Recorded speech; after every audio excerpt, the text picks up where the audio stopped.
Hola, soy Rodrigo Mena González, abogado de la Universidad de Chile, profesor de lógica en la Universidad de Santiago, y en ese contexto he sido invitado a dictar un pequeño curso de 8 módulos de lógica en el contexto de la Semana de la Lógica que está organizando la universidad este año. Esta es la primera sesión y cuyos objetivos son, en primer lugar, distinguir entre oración y proposición, que es una distinción que nos permite entender varios aspectos del funcionamiento de la lógica más adelante, em, y por supuesto, conceptos claves porque constituyen el bloque de trabajo con el que la lógica se em, desarrolla sus métodos.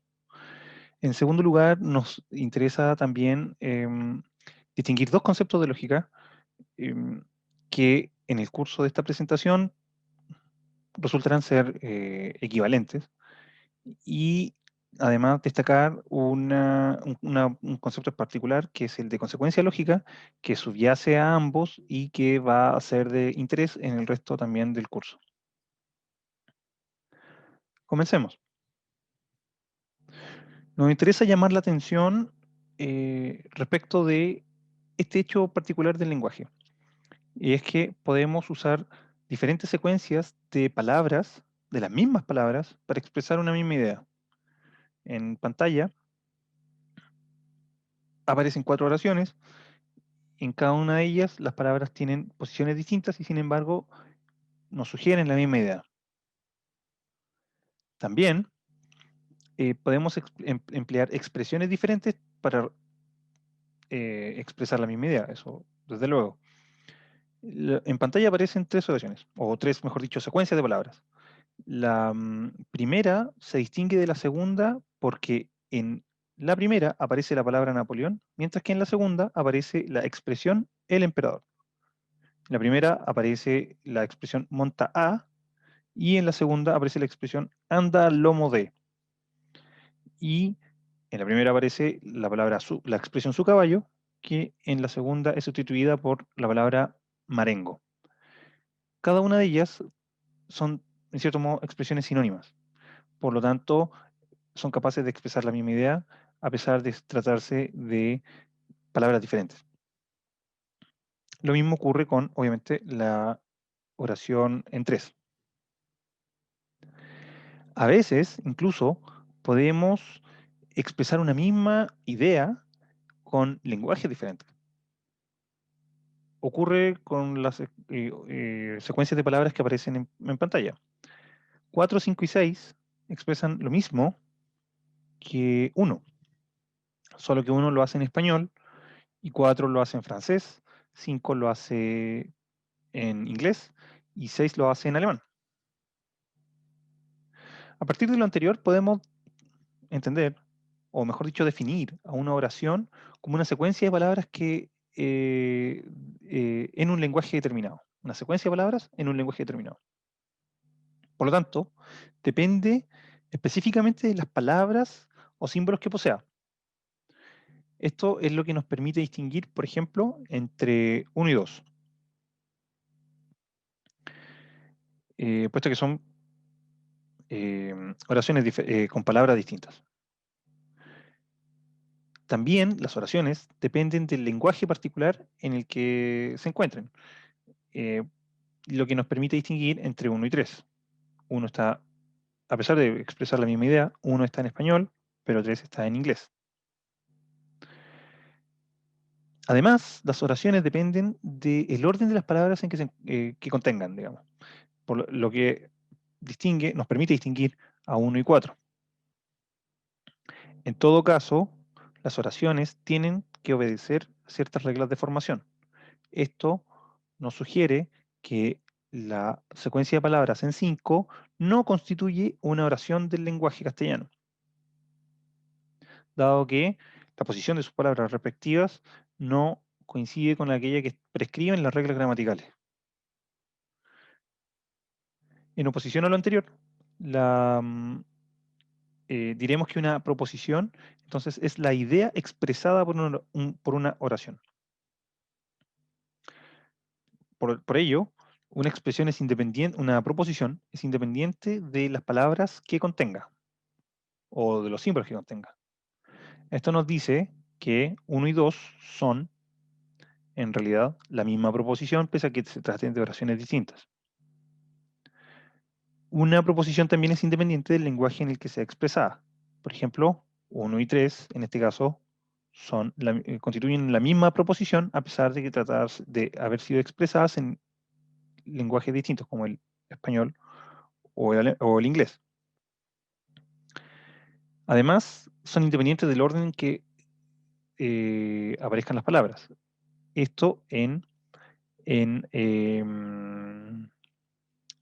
relación a las proposiciones, lo que nos permite decir que 1 es equivalente a 4 desde el punto de vista de que se tratan, desde el punto de vista de que expresan, mejor dicho, una misma proposición. Sin embargo, también prescribiremos, en este caso, que las proposiciones deben obedecer a ciertas reglas gramaticales, porque lo que queremos decir, en cierto modo, es que las proposiciones son expresadas por oraciones.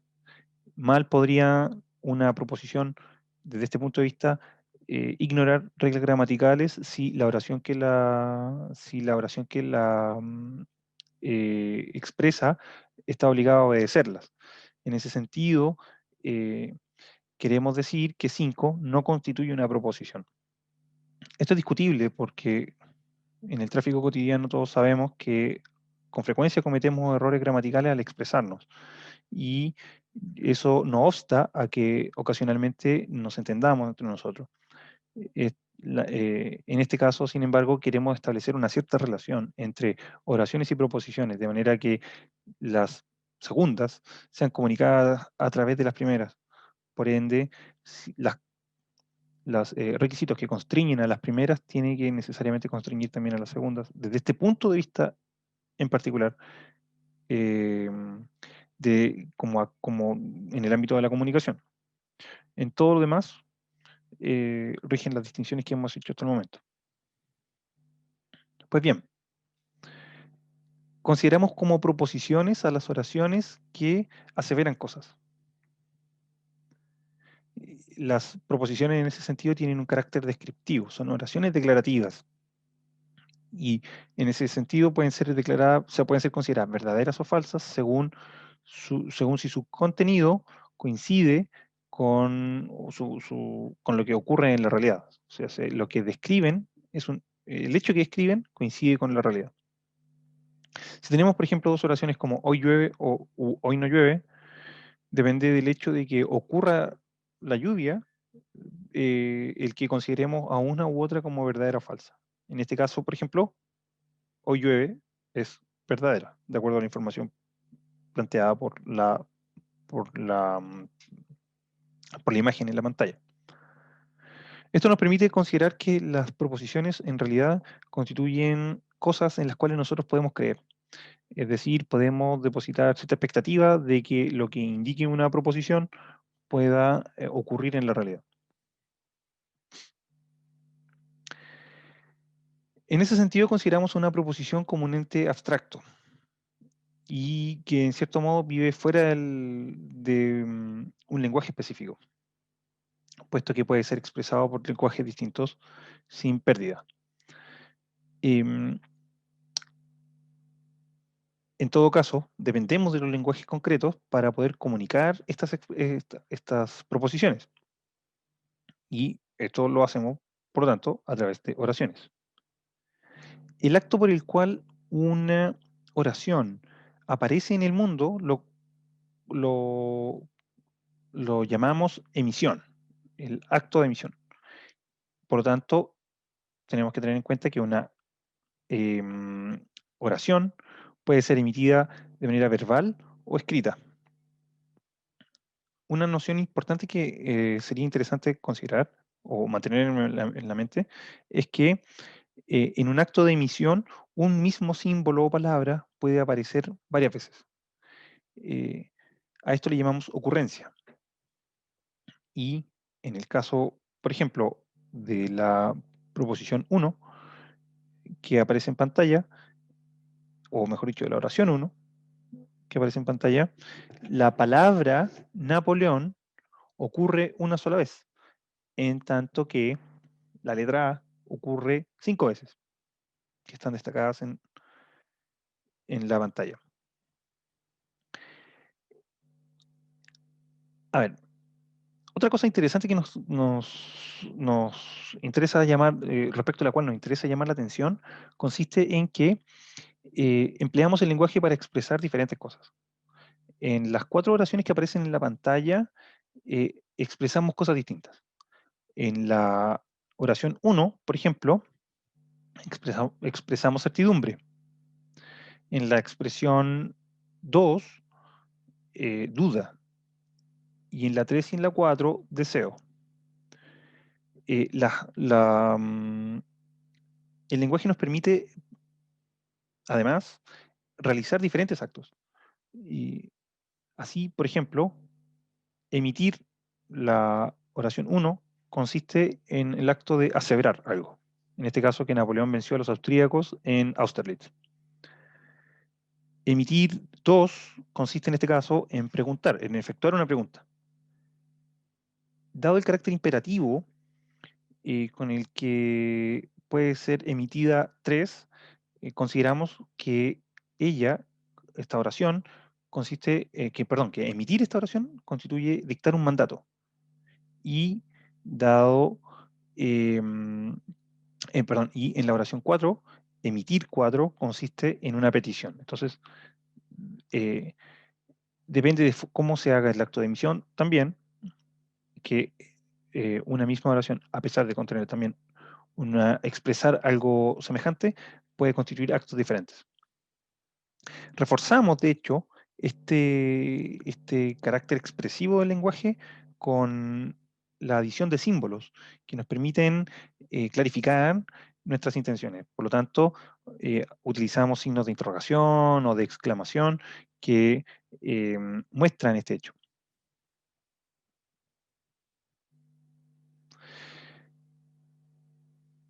Además, digamos, como segundo punto, queremos decir que la lógica usualmente es considerada, o sea, se define como una disciplina en la que, cuyo objetivo, digamos, es proporcionar criterios que nos permitan distinguir buenos razonamientos de los malos razonamientos.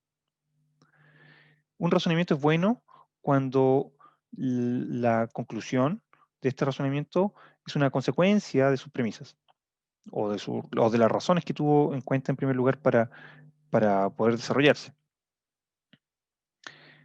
Una segunda definición de lógica la concibe como una disciplina cuyo objetivo es proporcionar criterios para distinguir conjuntos consistentes de creencias.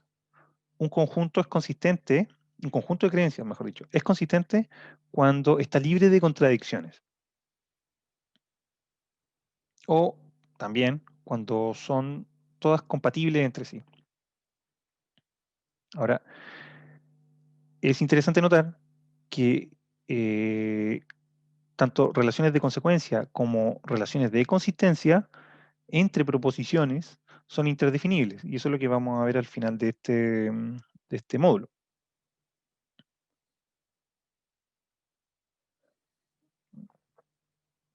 Llamábamos la atención acerca de los actos que podíamos efectuar en el lenguaje con oraciones o proposiciones, porque uno de esos actos es el acto de razonar.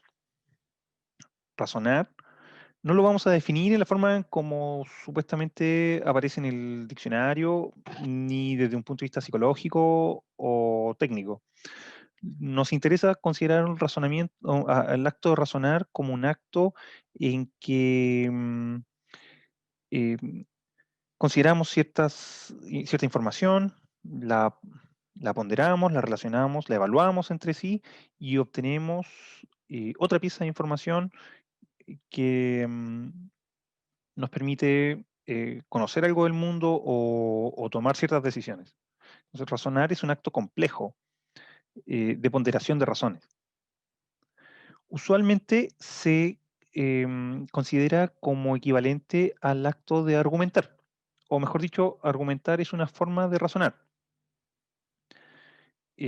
Puesto que en el acto de argumentar tomamos ciertas ideas que consideramos como premisas y obtenemos una conclusión que supuestamente obtenemos a partir de ellas. Esto es básicamente entonces un argumento. Un argumento es una construcción de palabras, una construcción lingüística en la que disponemos de oraciones o proposiciones y de tal manera que una de ellas la obtenemos a partir de las anteriores.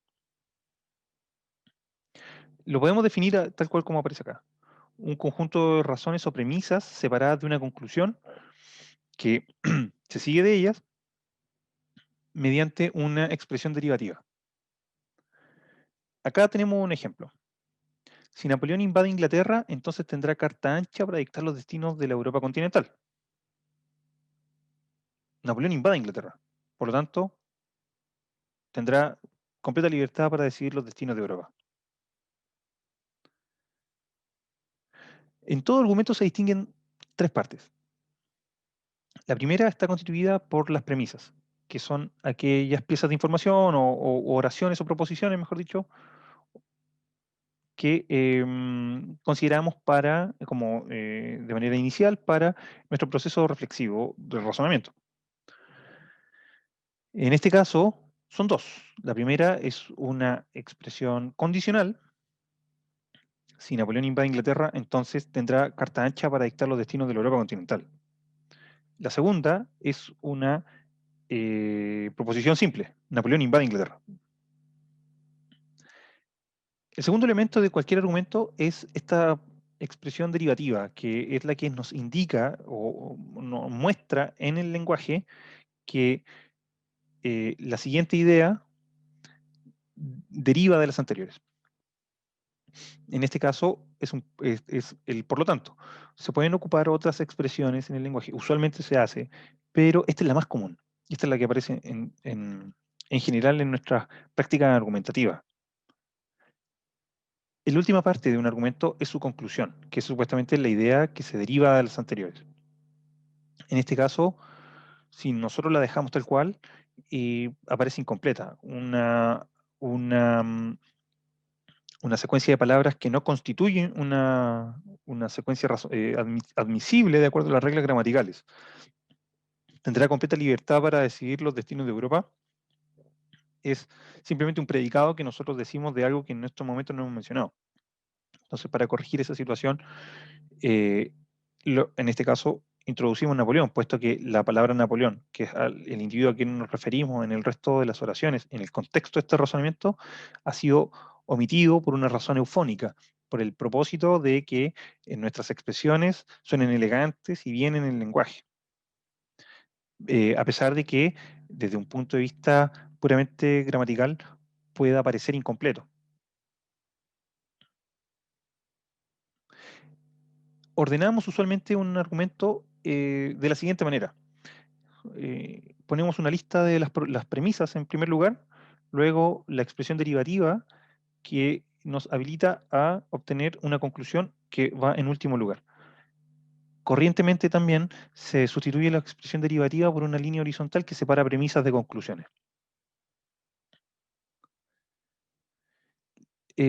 Usualmente se distinguen distintos tipos de argumentos.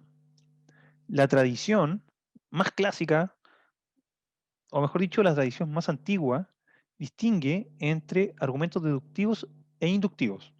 Los argumentos deductivos son aquellos, de acuerdo a esta tradición, son aquellos que poseen una premisa general y una consecuencia particular. Como por ejemplo, todos los intelectuales son aburridos, Juan es intelectual, por lo tanto, Juan es aburrido. Poseen al menos una premisa general, como por ejemplo, todos los intelectuales son aburridos. Constituye una premisa general porque no se refiere a ningún individuo en particular. Su consecuencia particular, en este caso, es Juan es aburrido, que es particular precisamente porque se refiere a un individuo específico, que es Juan. Los argumentos inductivos se definen en oposición a los argumentos deductivos de acuerdo a esta tradición muy antigua, y en ese sentido considera a los argumentos inductivos como aquellos que tienen al menos una premisa particular y una conclusión general. En este caso tenemos que Juan es aburrido, por lo tanto todos los hombres son aburridos. La premisa particular se refiere a Juan, la conclusión general no se refiere a ningún hombre en particular, puesto que, según esta, todos son aburridos. Esta distinción, sin embargo, es incorrecta si se considera que usualmente ocupamos o consideramos como argumentos deductivos a argumentos que no coinciden con esta descripción. Aquí, por ejemplo, tenemos que todos los intelectuales son aburridos, todas las personas aburridas son malas, por lo tanto, todos los intelectuales son malos. En este caso, tenemos premisas generales, pero en lugar de tener una conclusión particular, tenemos una conclusión general. Otro ejemplo es el que aparece también acá en pantalla. También consideramos deductivo este tipo de argumentos en que Juan pesa más que Hugo y Hugo pesa más que Luis, por lo tanto, Juan pesa más que Luis. También es deductivo pese a que sus premisas son particulares, puesto que se refieren a Juan y a Hugo, o a Hugo y Luis, y la conclusión se refiere a Juan y Luis, por lo tanto también constituye una conclusión particular. Recordemos que considerábamos deductivo aquellos que tienen al menos una premisa general y su conclusión es particular. En este caso no tenemos premisas generales. Este es un ejemplo, de hecho, de argumento deductivo que es completamente opuesto a la descripción original. Juan es aburrido es una premisa única que es particular, que se refiere a Juan, pero su conclusión es general, completamente opuesto. Y es perfectamente deductivo. Si Juan es aburrido, o considerando que Juan es aburrido, tenemos que concluir, por lo tanto, que hay personas que son aburridas. Completamente deductivo.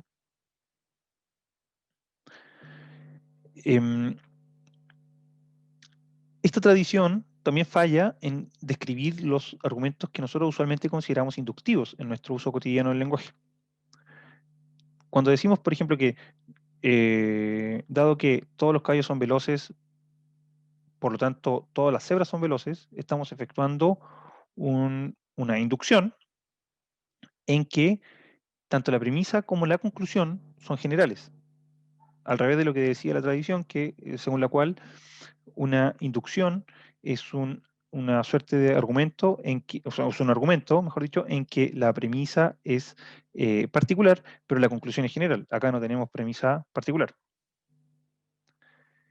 En este segundo caso, también fallamos en describir lo que es una inducción, porque precisamente el argumento que aparece es inductivo, sin embargo, carece de conclusión general.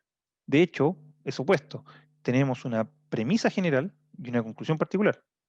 Y sin embargo, no es un argumento deductivo. Decimos que la selección, dado que la selección ganó todos sus partidos,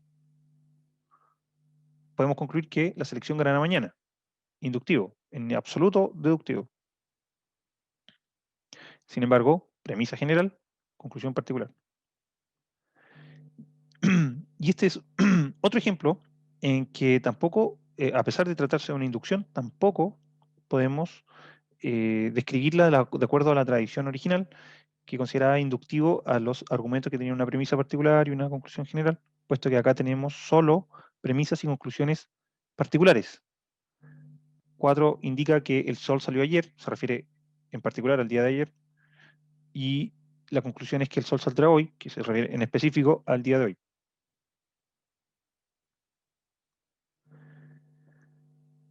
Ahora, desde un punto de vista lógico, más técnico, esta misma, a pesar de que también encuentra ciertos críticos, como por ejemplo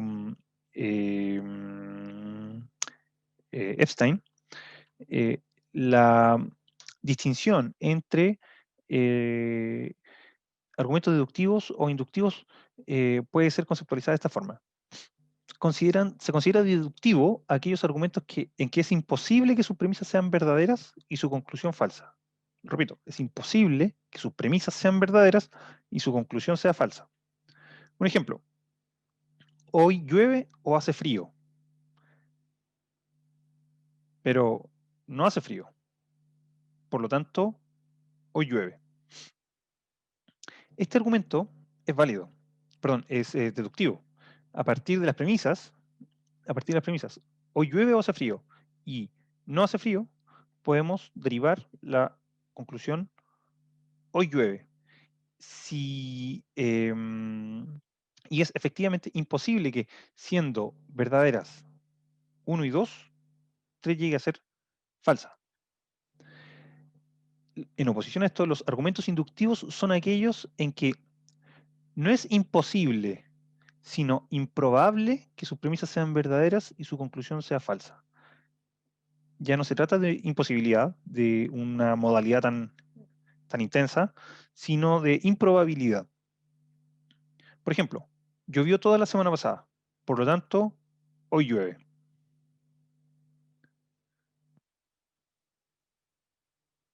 Como dijimos, una de las, o sea, a ver, una de las características importantes que corresponde a los argumentos deductivos es que no dependen de ninguna configuración del mundo.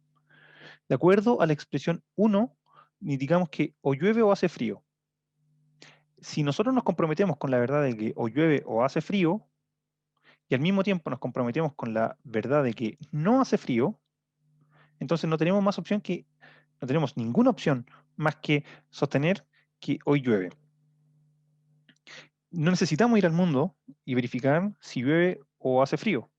Simplemente, si nos comprometemos con la verdad de uno, que nos da dos opciones, o llueve o hace frío, y gracias a dos descartamos una de esas opciones, no tenemos más alternativas que adoptar la otra como verdadera. En ese sentido, decimos que no depende de ninguna configuración del mundo porque su carácter simplemente se agota en la forma que adopta el argumento en sí mismo. Por eso decimos que dependen de aspectos puramente formales del lenguaje. Esto lo podemos ver porque si sustituimos, si conservamos la estructura del argumento, pero sustituimos las oraciones que lo componen, obtenemos el mismo tipo de procedimiento racional. Si tenemos dos alternativas, el equipo gana o se va eliminado, y descartamos una, el equipo no gana, entonces no tenemos más alternativa que concluir la otra, que en este caso se va eliminado. Conservando la misma estructura formal, el argumento mantiene su misma fuerza derivativa o deductiva. Él habla o duerme con los peces. Él no habla. Por tanto, él duerme con los peces. No hay opción. No necesitamos ir y asesinar a este individuo para que duerma con los peces, sino que esta es una consecuencia simplemente de la forma en cómo hemos expresado nuestras razones inscritas en el acto argumentativo. En oposición a los argumentos deductivos, los argumentos inductivos son aquellos en que es improbable, dijimos, que sus premisas sean verdaderas y su conclusión sea falsa. En el caso en pantalla decimos que llovió toda la semana pasada, por lo tanto hoy llueve. Efectivamente depende de lo que ocurra en la realidad, porque nuestra disposición a aceptar este argumento como tal, como correcto o como adecuado, mejor dicho, depende sea, de que sea confirmado por hechos en la realidad. En ese sentido, puede ser perfectamente posible que haya llovido toda la semana pasada, pero hoy no llueva, porque todos sabemos que el tiempo atmosférico es algo muy cambiante y, y no podemos garantizar que, dado un estado de cosas anterior, desde un punto de vista atmosférico, ese mismo estado vaya a permanecer en el futuro o en la actualidad. Por lo tanto, es posible que la premisa sea verdadera, pero la conclusión sea falsa. Por lo mismo, no dependen además de aspectos puramente lingüísticos. Podemos conservar exactamente la misma estructura del argumento y sin embargo fallar en lo que estamos tratando de concluir. Gané todos los partidos, por lo tanto, hoy también gano. También, no podemos garantizar ganar un encuentro presente, pese a que hayamos ganado todos los encuentros anteriores, puesto que pueden pasar múltiples cosas que hagan que la premisa sea verdadera, pero la conclusión sea falsa. Por lo tanto, no podemos considerar que los argumentos inductivos, en ese sentido, simplemente puedan resumirse, como lo indicaba la anterior tradición, en aquellos que derivaban una conclusión general a partir de una premisa particular. Solo obtuve 7 en la escuela, por lo tanto, seré un excelente filósofo. Lo mismo, no mucho más que decir. Ella solo ha tenido hijos rubios, por lo tanto, su siguiente hijo será rubio.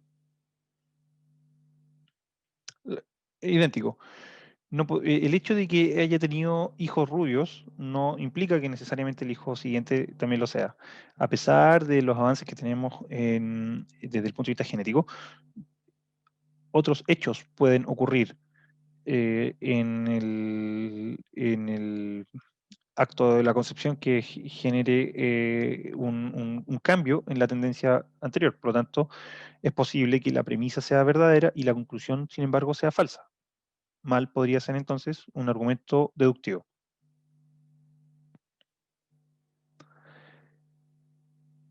Es interesante hablar de la inducción y ahora indicaremos que existen 3 clases de ella. Esto porque una de esas clases es relevante para la práctica de la lógica. La primera, el primer tipo de inducción es uno que se llama completa, y es aquella que nos permite derivar atributos para un conjunto finito de objetos mediante su enumeración. Si queremos obtener una cierta conclusión acerca del conjunto de, por ejemplo, parlamentarios, lo que hacemos es individualizar a cada uno de ellos, constatar que posean tal atributo y luego definir si los parlamentarios poseen ese atributo en general o no. Dado este proceso mental, es que suele confundirse la inducción con una suerte de generalización, ¿no? Pero no coinciden exactamente en ello. Un segundo tipo de inducción es llamada ampliativa, y es aquella que nos permite derivar, o mejor dicho, identificar ciertos atributos de un conjunto infinito o potencialmente infinito de objetos a partir de la selección de una muestra de ellos. Entonces, está claro que esta es la forma de inducción que emplean las ciencias empíricas para progresar. Efectúan una serie de observaciones y a partir de esa serie de observaciones respecto a una muestra específica de individuos, obtienen una conclusión pretendidamente general. El tercer tipo de inducción, que es el que nos interesa en realidad, se llama matemática y que tiene diversas formas. La más común es la llamada inducción aritmética, que es la más elemental también. Consiste en inferir un atributo a partir de un número, de un, perdón, consiste en inferir un atributo f para cualquier número natural, x, siempre que concurran dos condiciones. En primer lugar, que exista un procedimiento general que nos permita eh, atribuir a un individuo ese atributo y también a su sucesor. Tiene que existir este procedimiento general que nos permita atribuir a un individuo o a un número natural un atributo y también a su sucesor. Y además, tiene que ocurrir que el primero de ellos, el primer número natural, posea este atributo. De aquí que, de aquí que podamos secuencialmente, o mejor dicho, reiterativamente, recursivamente, podamos derivar ese mismo atributo para el sucesor del sucesor, el sucesor del sucesor del sucesor, el sucesor del sucesor del sucesor del sucesor, ad infinitum. De manera que podamos identificar a todos podamos atribuirle esta cualidad a todos los números naturales. Em, Entonces, operan todas las inducciones aritméticas, operan bajo una forma de un argumento válido que es muy específica, que se llama modus ponens, que la vamos a ver in extenso a lo largo de este curso, y que se caracteriza por poseer una premisa condicional y se caracteriza también porque la segunda premisa es el antecedente de este condicional que nos autoriza a separar la consecuencia del condicional como conclusión. En este caso, decimos que si ocurre el antecedente, entonces ocurrirá un consecuente. Es decir, si se configura este atributo para un individuo, la consecuencia sería que también lo podría poseer su sucesor. Ahora, esa es la primera premisa, condicional. Dado que ocurre que el primer número natural posee este atributo, entonces, por lo tanto, podemos considerar como conclusión que su sucesor también lo posee. Separando entonces la consecuencia el consecuente del condicional como conclusión. Si aplicamos recursivamente este proceso, vamos a obtener, por ejemplo, que si lo posee, o sea, si lo posee x más 1, también lo va a poseer x más 1 más 1. Y también lo va a poseer x más 1 más 1 más 1. Y por lo tanto, x más 1 más 1 más 1 más 1 ad infinitum.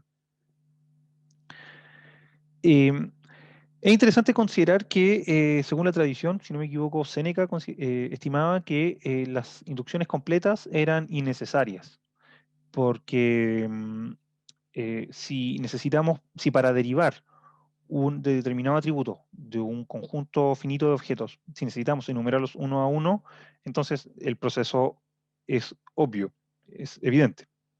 No hay un proceso, un acto de razonamiento complejo detrás de ese acto o de ese proceso.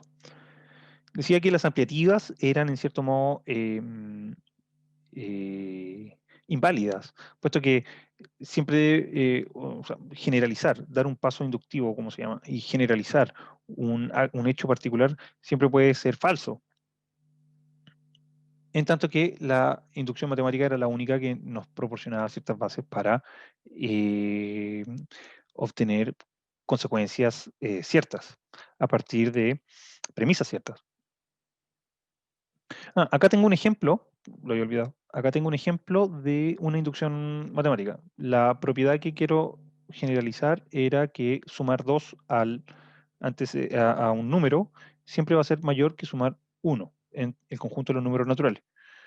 Y se puede demostrar que sustituyendo, acá no lo hice en realidad, pero acá no lo hice, de hecho aquí hay un pequeño error. Eh, em, Claro, 2 más 0 es siempre mayor que 1 más 0, por lo tanto, se cumple que la premisa 2 es correcta y precisamente, dado que se cumple la premisa 2 que es correcta, podemos separar la conclusión que indica que 1 más 2 es siempre mayor que 1 más 1. Lo mismo podemos hacerlo, como dije, recursivamente y obtener que se aplica para el número 2, para el número 3, para el número 4 y así para todos los números naturales en general.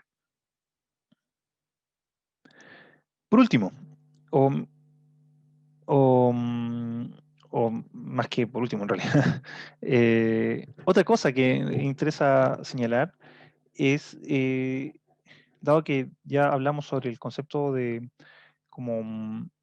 lógica como un análisis de los razonamientos y por lo tanto de los argumentos y nos preocupamos un poco de las clasificaciones de los argumentos, lo que sería interesante destacar es que la misma relación que nosotros suponemos que existe entre conclusiones y premisas, esta relación de derivabilidad entre conclusiones y premisas, y que nos permite, para la cual nosotros podemos reconocer ciertas diferencias entre argumentos inductivos y deductivos, de manera que en los argumentos deductivos esta relación de derivabilidad o consecuencia es más fuerte que entre argumentos inductivos.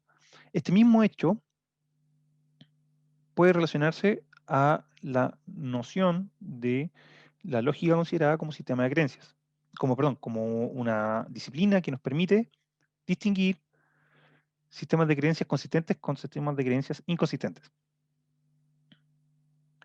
Dijimos que un conjunto de creencias es inconsistente. La pregunta es, ¿cuándo un sistema de creencias es inconsistente?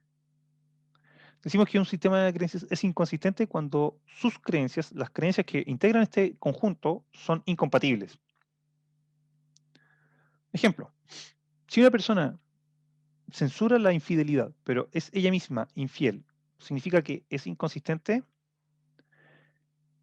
A primera vista parece que sí, pero no. No es inconsistente, puede ser hipócrita, pero no inconsistente. Es perfectamente compatible la idea, la creencia de que los demás no deben ser infieles con la creencia de que yo puedo ser infiel. Eso es perfectamente compatible, solo que es una hipocresía. Em, si alguien considera, por ejemplo, un día que los espaguetis son más ricos que comer arroz, y al día siguiente considera que el arroz es mejor que comer espaguetis, ¿es inconsistente? Tampoco es inconsistente. Puede ser una persona voluble, una persona cuya opinión cambia con rapidez o de acuerdo a las circunstancias sociales en las que emite tales opiniones, pero ello no nos autoriza a considerar que sea necesariamente inconsistente, puesto que, puesto eh, que en un día crea algo no significa, no excluye que otro día pueda creer otra cosa. Si alguien obeso desea bajar de peso, pero aumenta la cantidad de comida que consume, ¿significa que es inconsistente? Probablemente no, puesto que puede considerar que bajar de peso em, no necesariamente está asociado a la cantidad de comida que consuma, sino que a otras cosas. Entonces su sistema de creencias todavía puede ser consistente pese a que nos parezca a nosotros en general absurdo o contradictorio.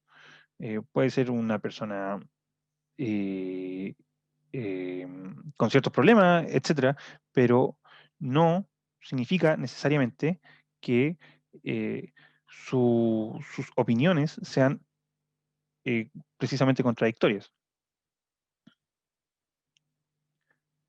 Supongamos, en cambio, que un político declara lo siguiente: es imperioso aumentar las cuarentenas para evitar la propagación del coronavirus y que la gente siga asistiendo a sus trabajos porque la crisis económica es tan grave como la crisis sanitaria. Esta declaración es inconsistente, puesto que la idea de aumentar cuarentenas y por lo tanto restringir la movilidad de las personas en todo nivel es incompatible con que la gente siga asistiendo a sus trabajos, con el propósito de salvar la economía. Es incompatible. Dada esta incompatibilidad, podemos decir que este sistema de creencias o las creencias expresadas por este individuo son inconsistentes. Podríamos decir, por ejemplo, tenemos otro ejemplo. Imagínense que un futbolista señala lo siguiente: hicimos todo lo posible para vencer al equipo rival, pero pudimos haber mejorado nuestra defensa para evitar que nos hicieran 9 goles. También hay una inconsistencia. ¿Por qué? Porque la idea de hacer todo lo posible excluye la realización de cualquier otra posibilidad. Ya se hizo todo lo posible, no hay más. Asumir que hay más posibilidades, entonces, que pudieron haberse hecho, es declarar que no se pudo, que no se hizo todo lo posible. Entonces, por lo tanto, acá una declaración como esta sí es efectivamente inconsistente. Pues bien, em, dijimos que un argumento deductivo era deductivo cuando no era posible que sus premisas sean verdaderas y su conclusión sea falsa. Eh, esta clasificación suele, como bien lo dice Epstein en Five Waves of Saying Therefore, em, como lo dice Epstein, suele colapsar en el concepto también de validez de un argumento. cuando ocurre efectivamente que en un argumento las premisas son verdaderas y la conclusión no tiene más que ser verdadera también, usualmente se considera que es un argumento deductivamente válido. Ahora, nosotros nos estamos sugiriendo que, que nuestra noción de deducción, o de argumento deductivo, mejor dicho, es exactamente igual a la de argumento válido. Es posible considerar argumentos que son pretendidamente deductivos, pero que fracasan miserablemente porque no logran mostrarse como aquellos en que las premisas son verdaderas y la conclusión es verdadera también, inevitablemente. Bueno, habíamos dicho esto sobre los argumentos. Habíamos dicho también que un conjunto de creencias es consistente si todas estas creencias son compatibles entre sí, o en otras palabras, que pueden ser todas ellas verdaderas al mismo tiempo. Ahora, vamos a tratar de explicar estas ideas una en relación a la otra. Vamos a decir que un argumento es deductivo cuando el conjunto de premisas más la conclusión es consistente. Es decir, todos pueden ser verdaderos al mismo tiempo. Pero además hay que añadir que las premisas más la conclusión negada sí es inconsistente. Cuando concurren estas dos condiciones, es decir, que el conjunto de premisas más la conclusión es consistente, pero es inconsistente el conjunto de premisas más la conclusión negada, estamos diciendo que un argumento es deductivo. ¿Por qué? Porque cuando ocurre que las premisas y la conclusión son consistentes, entonces todas pueden ser verdaderas. Pero cuando ocurre que la premisa más la conclusión negada es inconsistente, entonces ocurre que realmente ocurre que un argumento es es deductivo, puesto que si no ocurriera así, existiría un caso en que la conclusión negada podría ser verdad, podría ser falsa. Perdón, a ver, en otras palabras, mejor dicho, cuando la premisa más la conclusión negada si llegara a ser consistente, significaría que habría un caso al menos en que la premisa con la conclusión negada las premisas con la conclusión negada sería verdadero. Podrían ser verdaderas todas juntas. Y si eso es así, entonces el argumento entero, podría ocurrir que en el argumento entero las premisas sean verdaderas y la conclusión sea falsa. Puesto que, puesto que si la conclusión es verdadera, la conclusión negada tiene que ser necesariamente falsa. Al revés, decíamos que un conjunto de creencias es consistente si para cada subconjunto perteneciente al conjunto de creencias puede añadirse otra creencia que no pertenezca a este subconjunto que no pueda ser falsa. Que no pueda ser falsa. Porque si es que las creencias que pertenecen a este subconjunto son verdaderas. En este caso, decimos que todas estas creencias más la otra creencia pueden llegar a ser verdaderas entonces. Claro. Bien.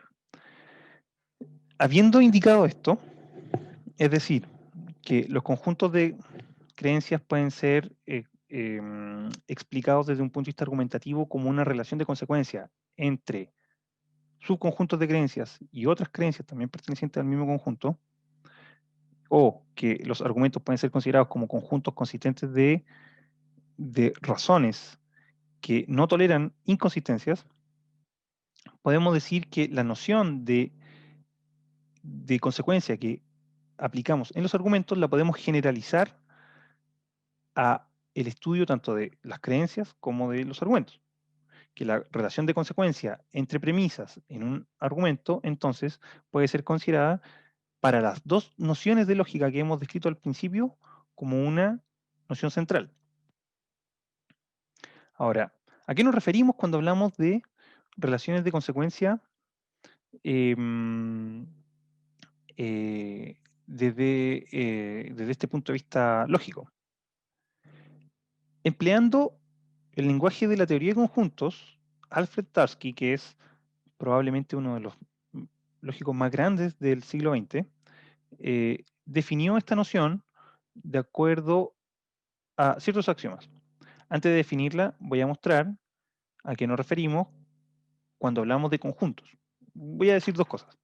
En primer lugar, que un conjunto es una colección de cosas y que tales cosas son los miembros de ese conjunto. Los miembros de la colección son los miembros del conjunto constituido por esta colección.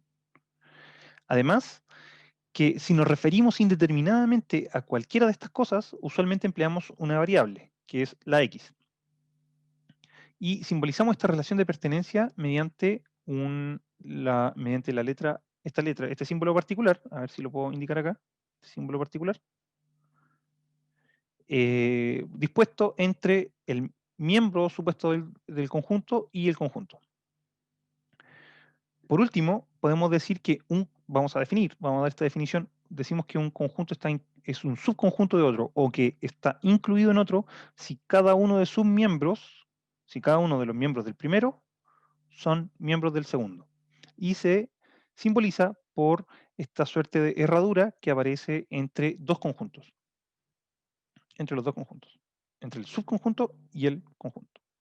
Cuando aparece esta herradura subrayada, por decirlo así, por una línea horizontal, decimos que, em, el subconjunto puede ser igual al conjunto del cual es un subconjunto, al conjunto principal, puesto que la definición es tan amplia que un conjunto puede ser considerado como subconjunto de sí mismo, dado que todos sus miembros son también miembros de sí mismo. Lo que ocurre aquí es que podemos identificar un conjunto con dos letras diferentes. Si ocurre esto, podemos eventualmente